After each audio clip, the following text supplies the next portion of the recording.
તારે જતીન ઉર્ફ લાલાની સાથે સંબંધ છે, તારે મારી સાથે પણ સંબંધ રાખવો પડશે, નહીંતર તારા પતિને બધું કહી દઈશ એવી ધમકી આપીને પરિણીતા પર 3 જણાએ વારાફરતી દુષ્કર્મ આચર્યું.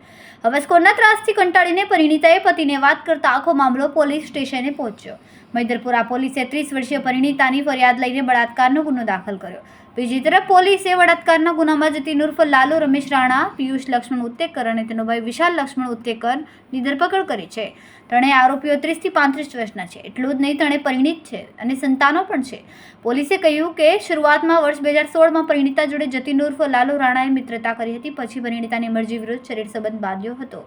પરિણીતાને 2 ભાઈઓએ બ્લેકમેલિંગ કરીને કહ્યું કે તારા જતીન સાથે સંબંધ છે એમ કહીને બંને ભાઈઓએ વારા પરથી પરિણીતાના દુષ્કર્મ આચર્યું હતું. એટલું જ નહીં, પરિણીતાના મોબાઈલમાં વિડીયો બનાવીને તે વિડીયો વાયરલ કરવાની ધમકી પણ આપી હતી. આ ત્રણેય આરોપી હીરાના કારખાનામાં કામ કરે છે.